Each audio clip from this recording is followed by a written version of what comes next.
Pernikahan dini yang terjadi akhir-akhir ini seringkali dijadikan sebagai salah satu alasan penyebab tingginya angka perceraian yang ada di masyarakat. Assalamualaikum warahmatullahi wabarakatuh.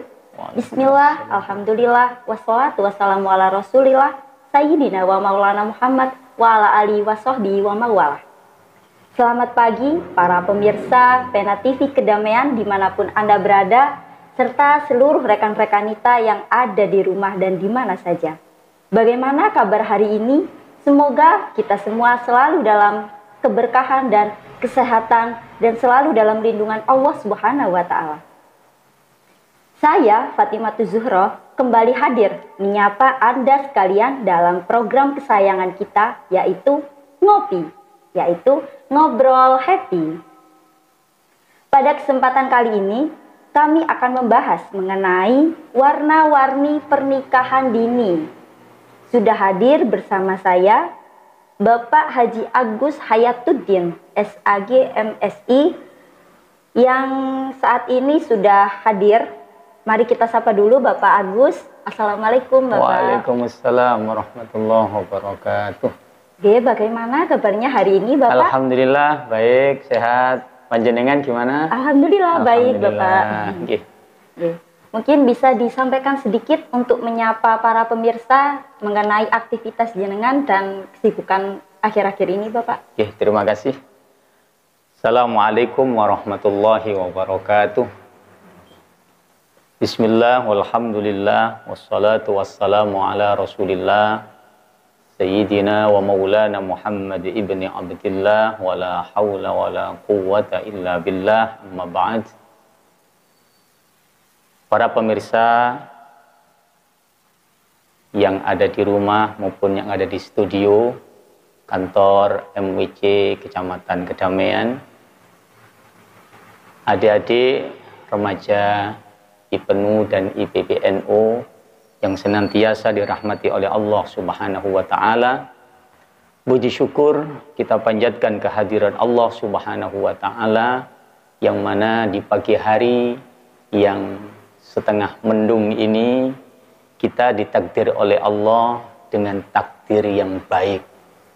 Takdir yang baik itu adalah kita pada saat ini dapat hadir di majlisil ilmi yang dikemas dengan bahasa ngopi, ngobrol happy. Dan alhamdulillah wajah-wajah yang hadir di tempat ini semuanya kelihatan happy. Patut kita syukuri bersama kenikmatan yang diberikan oleh Allah Subhanahu wa Ta'ala pada pagi hari ini. Karenanya mudah-mudahan pertemuan kita di pagi hari ini senantiasa diberkahi oleh Allah Subhanahu wa Ta'ala, diberikan tambahan ilmu yang manfaat buat kita semuanya. Kalau bicara aktivitas Mbak Fatimah Zuhro, aktivitas saya tiap pagi, tempat kerja saya, kedinasan saya di kantor urusan agama Kecamatan Kedamaian. Dari pagi, mulai pagi jam 6:30 sudah hadir di kantor, nanti pulang kantor sekitar jam 4, kecuali hari Jumat 4:30. Jadi kegiatan tiap hari seperti itu. Di kantor juga ada di daerah-daerah, di kampung-kampung untuk melakukan pelayanan kepada masyarakat. Dan alhamdulillah pagi ini juga tadi barusan di pagi hari sekitar jam 7 kita bersama-sama melakukan kegiatan senam pagi. Setelah senam pagi ada kegiatan Kemenak Berinfak yang itu sudah berjalan sudah 4 bulanan lah, atau sekitar 5 bulan 4 bulan sudah berjalan rutinitas. Setiap akhir bulan kita melakukan kegiatan Kemenak Berinfak, yang dimana kegiatan itu menghadirkan beberapa duafa dan beberapa anak yatim yang kami berikan sedikit tambahan sembako buat kebutuhan dalam satu hari itu. Jadi di masa pandemi ini kita turut serta untuk berbagi rasa, berbagi rezeki, agar saudara-saudara kita yang merasa kurang mampu pada saat ini bisa terbantu sedikit dalam memenuhi kebutuhan kesehariannya. Dan selain itu juga, selain aktivitas rutin kami di KUA, kami juga melakukan kegiatan-kegiatan di luar, di majelis taklim, di masjid, di musola, sesuai permintaan. Gitu nih. Jadi itu sekilas kegiatan saya, aktivitas saya, keseharian saya dalam melaksanakan kedinasan maupun yang bersifat non formal. Demikian Mbak Fatimah Zuhro, kurang lebihnya seperti itu. Terima kasih Bapak. Jadi langsung saja nggih, karena kita akan membahas warna-warni pernikahan dini. Begini Ustadz, kalau kita lihat akhir-akhir ini netizen di luar sana nih, para warganet banyak membahas tentang nikah muda atau yang biasa disebut dengan pernikahan dini. Nah, sebenarnya apa sih pernikahan dini itu Bapak? Seperti apa? Oh gitu. Sebelum saya masuk masalah pernikahan dini, saya ingin menyampaikan apa sih nikah itu, apa sih pernikahan itu, ya. Jadi pernikahan dengan istilah perkawinan itu beda bahasa tapi satu makna, Beda bahasa tapi satu makna. Nah, kalau menurut bahasa fikihnya dari sisi bahasa, bahwa nikah itu ya al-wad'u, ad-dhammu, wal jam'u, kan begitu ya. Jadi, tapi kalau secara istilahi ya ikatan lahir batin, akad nikah yang dipenuhinya dengan syarat rukun nikah itu sendiri.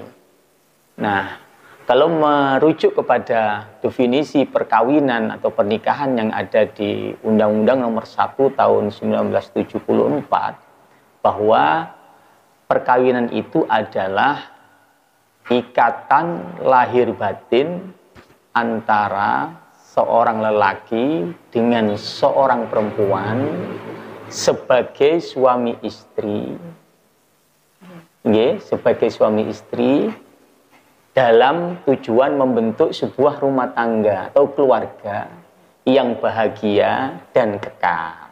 Itu definisi pernikahan atau perkawinan yang ada dalam Undang-Undang Nomor 1 Tahun 74. Kita bisa garis bawahi bahwa pernikahan itulah dari tujuan untuk membentuk sebuah rumah tangga yang bahagia dan kekal. Nah, ini yang perlu kita garis bawahi dan perlu kita perhatikan dan perlu kita renungkan. Bagaimana cara membentuk sebuah rumah tangga itu dapat bahagia dan kekal berdasarkan ketuhanan yang Maha Esa. Tadi definisinya masih kurang ya. Ada tambahan berdasarkan ketuhanan yang Maha Esa. Nah, bicara masalah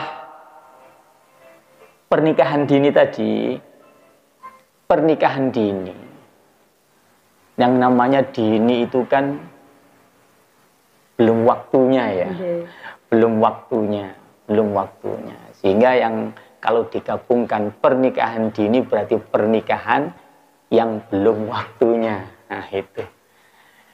Ada yang mendefinisikan pernikahan dini itu adalah pernikahan yang salah satu pasangannya atau keduanya belum mencapai cukup umur. Itu. Jadi masih di bawah umur. Lah, sebatas mana anak itu sudah dianggap dewasa dan boleh melangsungkan akad nikah, itu sebatas mana?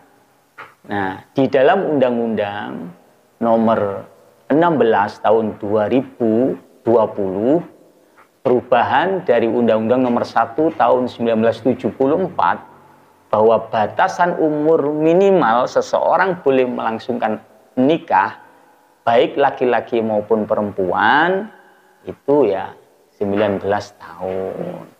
Ya, bagi teman-teman, saudara-saudara saya yang masih di bawah umur 19 tahun, yo ojo kebelet nikah. Itu ya. Bahasane wong kedamian diempet dhisik itu nggih. Diempet dhisik gitu. Nah, itulah yang dimaksud dengan pernikahan dini, pernikahan yang dilakukan secara formal atau non formal. Ya. Di bawah usia 19 tahun. Malah kalau mengacu pada Undang-Undang Nomor 23 tahun 2003 kalau nggak salah tentang perlindungan anak, batasan minimal itu 18 tahun. 18 tahun sudah baru bisa dianggap dewasa. Di bawah itu masih di bawah umur. Tapi Undang-Undang Nomor 174 dengan menentukan bahwa batas minimal itu 19 tahun. Kesimpulannya, maka ketika ada pelaksanaan nikah di bawah usia itu, maka dia termasuk atau tergolong pernikahan dini atau di bawah umur. Begitu, Mbak Fatimah Zahra. Terima kasih, Bapak. Kemudian kira-kira nih Bapak, apa saja sih faktor-faktor atau alasan seseorang itu melakukan pernikahan dini tersebut? Padahal kan juga sudah diatur di undang-undang dan sudah disampaikan. Kira-kira bagaimana? Iya. Kasus pernikahan dini itu memang banyak faktor yang menyebabkan terjadinya pernikahan dini itu. Yang pertama bisa saya sampaikan faktor ekonomi. Ya, faktor ekonomi. Faktor ekonomi itu apalagi di musim pandemi seperti ini ya. Beban ekonomi dalam keluarga itu terasa banget gitu ya. Terasa banget. Maka kadang-kadang di sebagian masyarakat dengan beban ekonomi yang begitu berat, nyawang anak ciake kan gitu ya. Nggih, koyo malah anake iku iso lebih dari 3 nek disawang koyo undak-undakane tonggo ini. Ya, melihat seperti itu tambah berat. Iki kabeh mangan sego kabeh kan begitu ya. Nah, oleh karenanya itu kadang-kadang si orang tua ambil jalan pintas. Melihat beban berat ekonomi yang seperti itu, maka dia ambil sikap ya wis nduk lek awakmu wis di pacar nalika di SMA apa di SMP kan gitu ya. Ya, gawon rene kenal bapak, kenal emak. Ini wis pantes ngono ya. Wis kerja. Nah, sehingga ambil jalan pintas disetujui si anak itu. Nah, jadi faktor ekonomi sehingga menyegerakan segera anaknya ini bisa mendapatkan jodoh. Dengan tujuan apa? Dengan tujuan ketika pada saat anak sudah dinikahkan seperti itu, sudah menikah, itu kan sedikit ringan beban ekonomi dalam keluarga. Karena apa? Nanti si anak ini jadi tanggungan suami.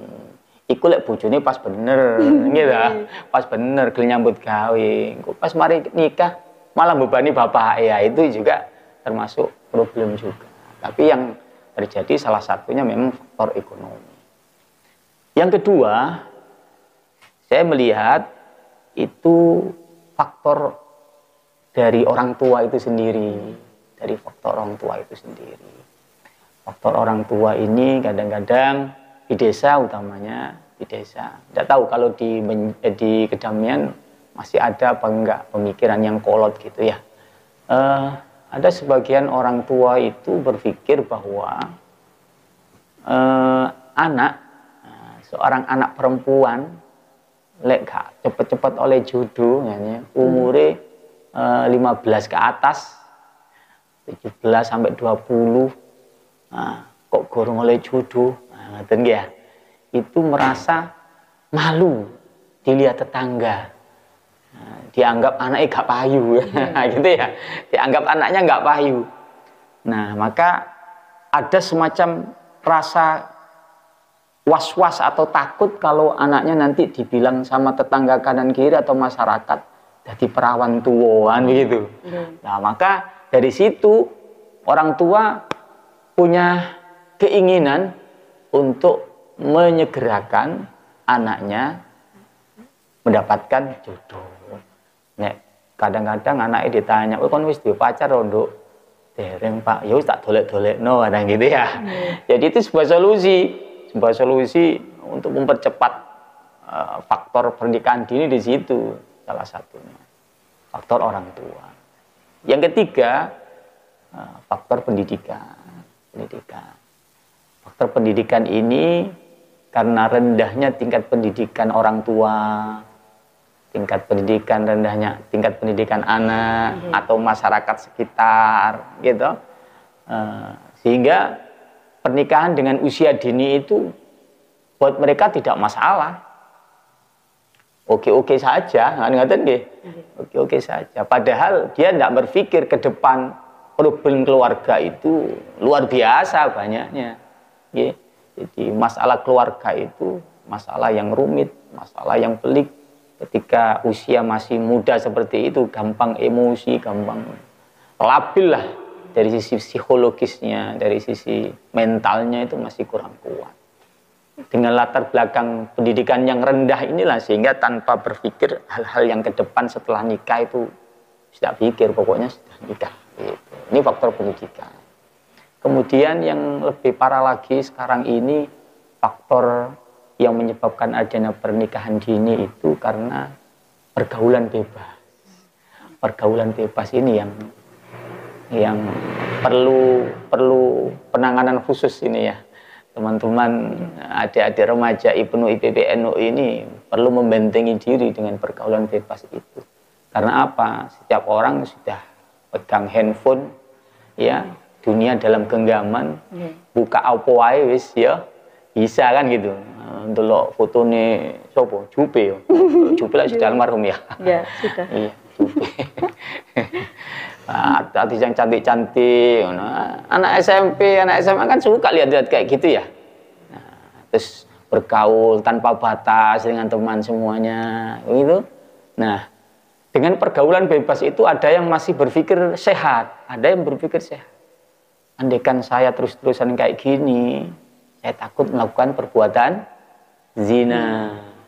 Nah, maka pada saat itu setelah lulus SMP, wis canggih dalam hal nopo gini, di handphone buka-buka semuanya itu informasi-informasi seperti itu, sehingga usianya masih 15 atau di bawah usia 19, pikirannya wis koyo orang yang sudah paham terkait seluk-beluk kewanitaan kan gitu ya.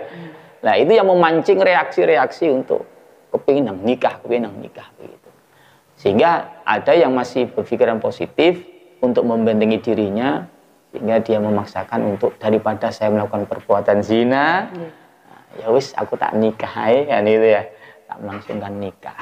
Kapan hari di KUA itu ada laporan ke saya, usianya masih 15, 16 ada itu ya. Yang kasus di NTB itu juga ada itu. Laki perempuan 15 sama 12. Nah, 15 sama 12. Yang kemarin laporan ke saya itu usianya sekitar 16. Ya Allah, naudzubillah ya. Si anak ini dikasih saran sama orang tuanya, saudaranya, bahkan dari tokoh masyarakat di situ. Sudah landuk, ditunda dulu, nikahnya ditunda. Ya. Kemudian si anak ini jawabnya enteng. Kalau saya ditunda, lebih baik mati saya. Nah, itu. Orang Madura ngocak, kalau saya ditunda malah saya lebih baik mati katanya gitu. Begitu. Iya. Ini sudah kadung cintrong ini saya gitu loh. Nggak kuat saya nahan ini kan begitu. Daripada saya zina gitu. Lah, dengan tekad yang seperti itu, maka orang tua nggak berani. Nggak berani, takutnya nanti nekat jadi bunuh diri.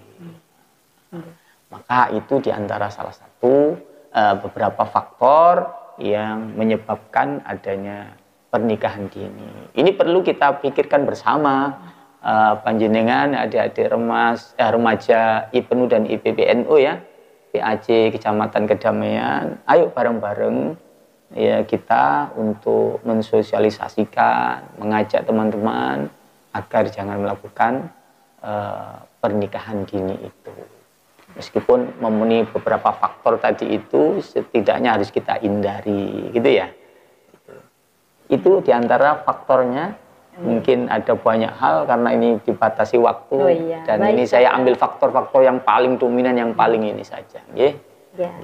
Jadi ada 5 faktor dari ekonomi, pendidikan, orang tua, budaya, dan pergaulan. Budaya, betul ya. Belum saya sampaikan itu budaya ya. Adat istiadat itu termasuk adat istiadat. Itu tadi, itu masuk. Adat istiadat itu memang ada semacam perjodohan ya. Jadi sejak kecil dijodohkan itu ya. Dijodohkan ini faktor budaya, adat istiadat.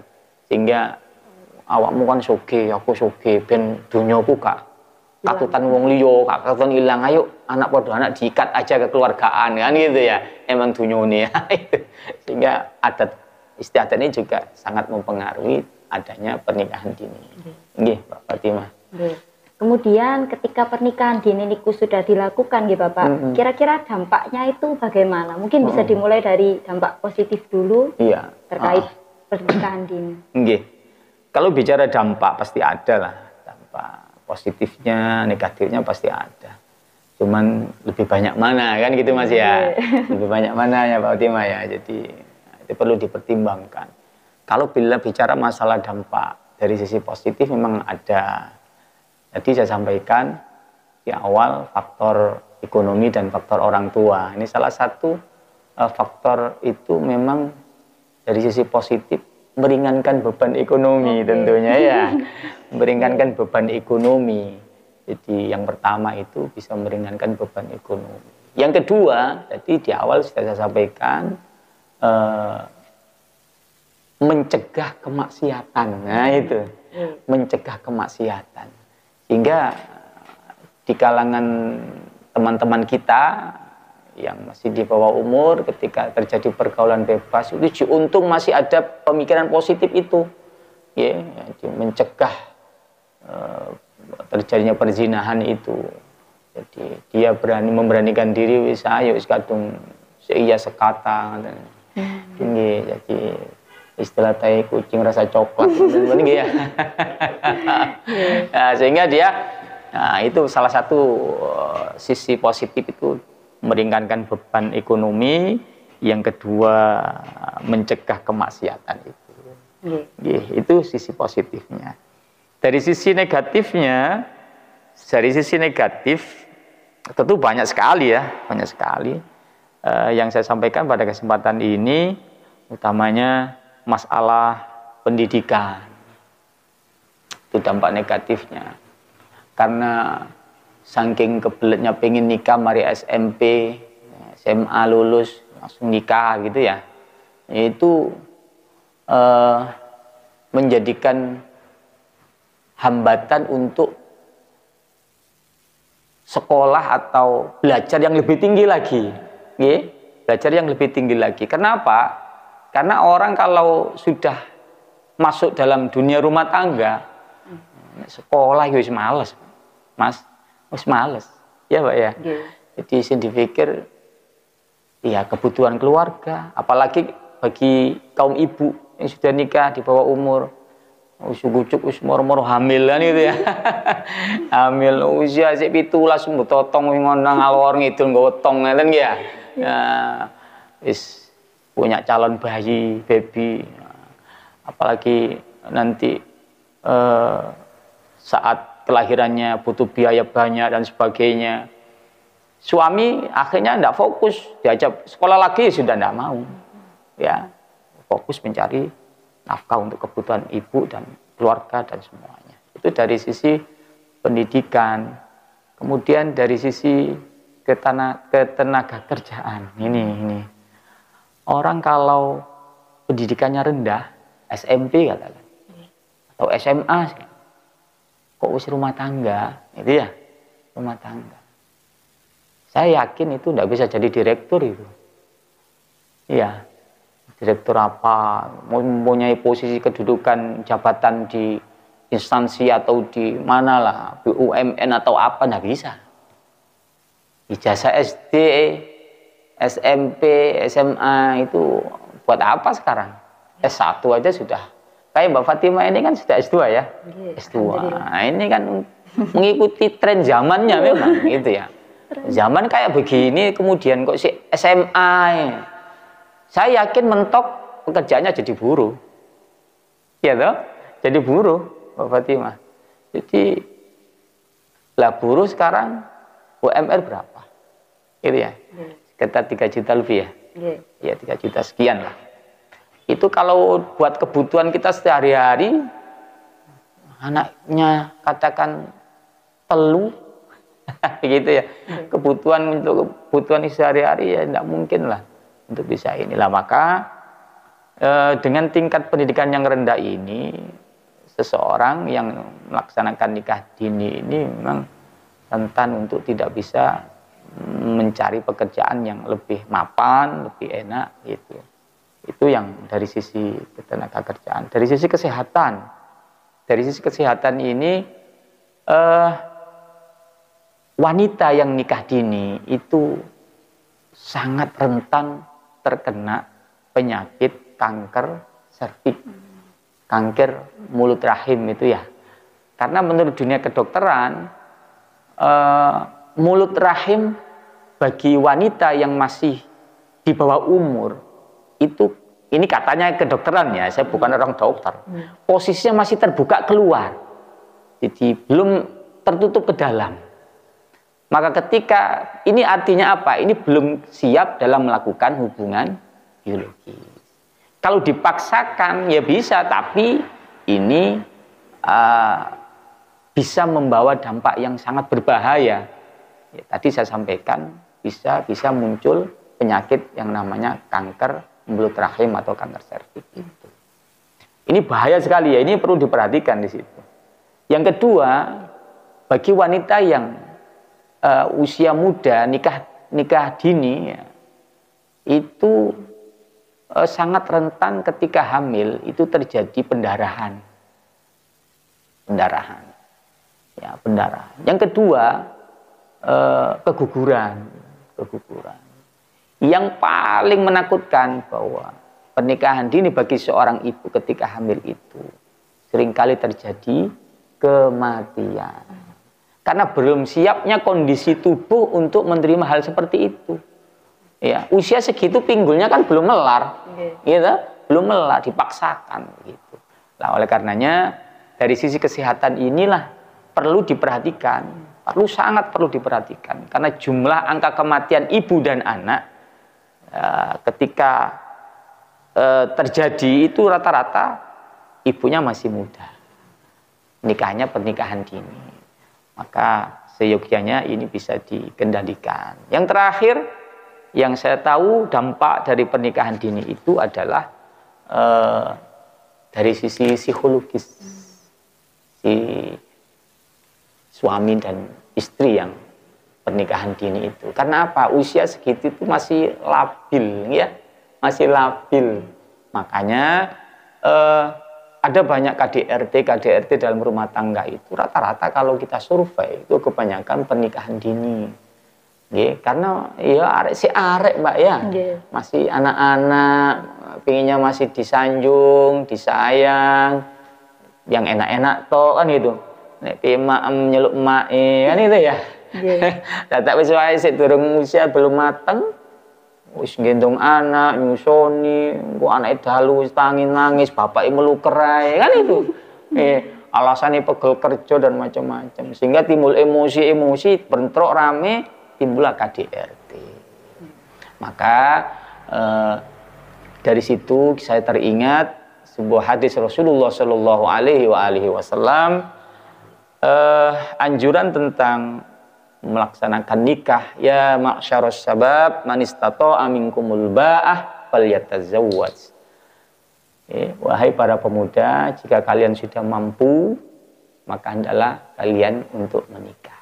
Al-ba'ah di situ maknanya adalah kemampuan dalam fisik, batin, dan juga modal. Jadi itu al-ba'ah itu modal lah istilahnya. Jadi modal dari sisi fisiknya, dari sisi batiniahnya, kematangan dalam mentalnya, kemudian duwe bondo. Nah, itu nggih. Ojo bondo utang. Nikah bondo utang. Mari nikah sembarangi utang. Akhirnya ya utang terus gitu ya. Inilah salah satu peringatan dari Rasulullah, al-ba'ah itu penting untuk kita renungkan dan kita pahami bersama, sehingga bisa menjadi pengekang kita untuk menunda pernikahan yang dalam istilah kita pendewasaan usia nikah. Minimal 19 tahun baru nikah gitu. Itu barangkali Mbak Fatimah dampak-dampaknya dari sisi positif maupun dari sisi negatif. Terima kasih Bapak. Kemudian untuk sepertinya banyak banget dampak negatif. Sepertinya banyak sekali karena mengingat waktu ini ya. Jadi kalau mungkin sekarang bisa dari Bapak ya, mungkin karena sebagai kepala KUA mungkin bagaimana usaha dari KUA atau langkah-langkah khusus gitu dari KUA untuk mencegah terjadinya pernikahan dini tersebut. Iya, terima kasih. Dari kami Kantor Urusan Agama Kecamatan Kedamaian, perlu diketahui bahwa kami ini punya banyak pasukan. Nah, di antaranya ada 8 pasukan khusus. Iya, Kopassus ya. Ada punya 8 pasukan khusus. 8 pasukan khusus ini saya sebut namanya Penyuluh Agama Kecamatan Kedamaian. Penyuluh Agama KUA Kecamatan Kedamaian. 8 orang ini masing-masing mempunyai 2 desa binaan. Nah, 2 desa binaan. Kalau 8 orang berarti 16 desa binaan. Kebetulan di Kedamaian ini ada berapa? Berapa desa? 16 desa. Maka pas di situ beliau pasukan-pasukan saya ini punya kegiatan rutin terjadwal di masing-masing desa binaannya. Saya nitip pesan kepada beliau pasukan saya ini, tolong jangan bosan-bosan, jangan males-males untuk menyempatkan informasikan terkait penundaan atau pendewasaan usia nikah. Berikut dalam hal dampak-dampaknya semuanya mohon disampaikan. Di situ jamaahnya banyak dari kalangan anak-anak remaja, putri, juga putra, anak remas, dari ibu-ibu, jamaah fatayat juga ada. Jadi lengkap. Apalagi ini terlibat dalam kegiatan BKMM. Nah, BKMM itu kan ibu-ibu semua ya. Nah, maka disampaikan di situ barangkali satu kesempatan ibunya ngandani anaknya, kan gitu kan. Ini salah satu usaha kami untuk menyampaikan. Dari sisi formal, saya juga wajib pada kesempatan tertentu, waktu rapat dengan di kecamatan, di instansi apa, saya tetap menyampaikan hal-hal seperti itu. Karena ini sebuah hal yang perlu kita perhatikan bersama. Itu mungkin salah satu langkah-langkah yang saya laksanakan selama ini. Terima kasih. Mungkin untuk yang menuju terakhir ini, mungkin bisa disampaikan saran-saran atau tips kepada para pemirsa hadirin, mungkin untuk bagi para orang tua atau juga bagi para remaja, monggo disampaikan dari Bapak nih. Apa itu tip, apa itu namanya? Biar untuk mengurangi pernikahan dini atau itu tadi lah. Kalau bisa memang tidak melakukan pernikahan dini. Oh begitu. Jadi begini ya, saya berpesan kepada teman-teman remaja ini ya, teman-teman remaja ya, teman-teman remaja, hadapi hidup ini dengan semangat, itu aja. Dengan semangat. Semangat apa? Semangat menggapai cita-cita. Nah, semakin tinggi cita-cita, tentunya kita semakin sibuk untuk menggapai cita-cita itu. Ya. Jadi cita-cita masa depan. Bukan cita-cita ndolek wong wedok sing ayu.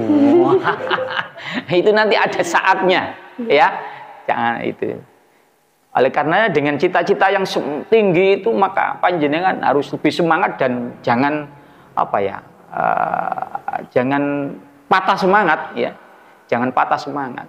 Memang banyak godaan. Enak-enak serius sekolah gitu ya. Serius kuliah ngoten nggih. Ternyata ono tonggone sebelah ngejak ngopi sik. Wah, gitu ya. Ayo udah ngopi sik. Itu sebuah godaan. Maka di sini saya bawa catatan ini. Jadi untuk teman-teman remaja mulai umur berapa ini? 10 sampai dengan 15 tahun. Tanamkan cita-cita mulia. Tanamkan cita-cita mulia. Di situ di kamar itu ditulis yang besar. Mau jadi apa saya? Gitu. Ditulis di kamar itu. Mau jadi apa saya? Ya. Jadi itu mulai umur 10 sampai 15. Harus ditanamkan seperti itu. Umur 15 sampai umur 20 tahun, mantapkan pilihan dan terus berjuang. Saya harus punya ini. Saya harus nanti kerja harus di instansi pemerintahan yang favorit. Atau saya harus kuliah dulu yang di kuliah favorit. Apa begitu. Itu harus ditekadkan gitu ya. Harus memantapkan pilihan dan terus berjuang begitu. Jangan berpikir cinta dulu ya. Jangan berpikir cinta dulu. Ini cinta itu kadang memabukkan. Pasti indah-indah tok ya. Oh, cinta itu karena sih enggak indah. Cinta kepada si dia ya. Sekali duduk nyebut dia, sekali duduk nyebut dia. Ya. Maka saya berpesan kepada teman-teman remaja IPNU IPPNU khususnya karena panjenengan ini bekerja aktif di organisasi. Ini salah satunya, salah satu untuk mengisi kekosongan panjenengan, untuk berkarya, ya, berkarya, mencurahkan kemampuan panjenengan semuanya. Apa saya di bidang apa organisasi, salurkan kemampuan jenengan di bidang organisasi. Seperti Mbak Fatima ini kemampuannya sebagai apa ini? Kayak gini apa? Reporter ya? Pembawa acara. Pembawa acara. Ini dimaksimalkan. Nanti bisa jadi nanti masuk di JTV ya. Amin. Nah, jadi host JTV. Saya punya teman itu penyuluh di host di SBU. Nah, begitu. Jadi mengeluarkan segala kemampuan diri, menyibukkan untuk menunjukkan kemampuan diri dulu, ya. Jadi biar sampai di mana kemampuan. Pokoknya jangan aneh-aneh lah.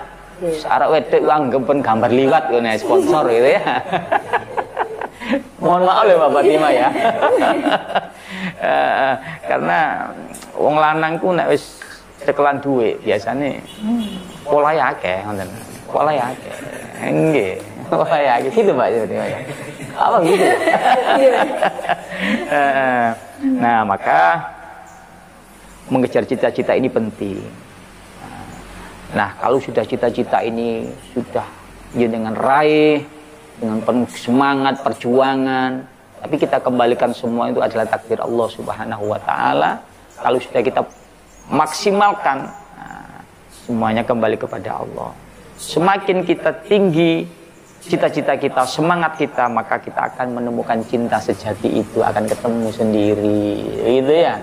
Nah, oleh karenanya saya berpesan kepada panjenengan, khususnya teman-teman remaja IPNU IPPNU, khususnya lagi di wilayah Kecamatan Kedamian, untuk tetap berhati-hati karena ini panjenengan di organisasi keagamaan. Tentunya saya berpesan perbanyaklah berzikir kepada Allah, ibadahnya sing tekun, iya dah. Nggih wae sembahyang Ramadan ucain punan naik kan itu ya. Itu salah satu membentengi diri kita jangan sampai berbuat yang tidak. Ini yang paling penting lagi, hindari pornografi ya. Buka situs-situs yang tidak benar-benar begitu. Itu salah satu pemicu itu. Bikin orang itu kebelet nang nikah mawon gitu. Moro-moro mulai nyekel kupingnya sebelah kene, Pak, wis gitu aku, Pak. Ya kene. Lho, maksudnya apa? Ya supaya kawin, Pak. Ya padahal pekerjaan gurung gablek gitu ya. belum benar, belum maksimal gitu problemnya. Gitu ya.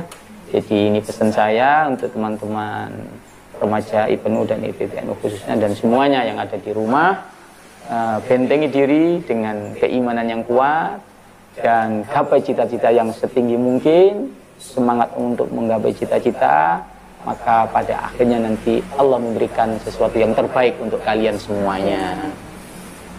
Kemudian untuk para orang tua, ini para orang tua mungkin saya juga selaku orang tua memberikan kebebasan kepada anak-anak kita untuk berkarya, untuk menyalurkan kemampuannya, kita fasilitasi. Jangan kita tarik-tarik dulu dalam hal nikah kalau memang usianya masih belum memenuhi batas ketentuan yang sudah ada. Kita kasih sarana, kita sarankan untuk kebebasan. Kita berikan satu kebebasan untuk melakukan kegiatan-kegiatan yang positif seperti halnya panjenengan Bapak Tima ya. Dia di organisasi seperti ini melakukan kegiatan apapun yang sifatnya positif itu lebih baik daripada kumpul-kumpul yang tidak jelas. Maka di sini saya tertekankan pada orang tua semuanya untuk senantiasa mengawasi putra-putrinya. Jangan sampai melakukan kegiatan-kegiatan yang kurang benar dan di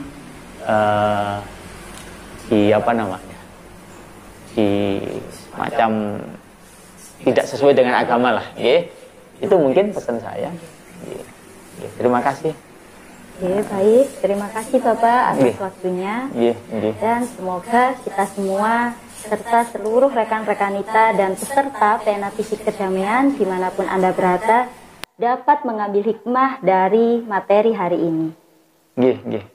Saya Fatimatu Zuhro dan Bapak Haji Agus Hayatuddin mohon pamit undur diri dan jangan lupa tetap saksikan program kita di edisi selanjutnya.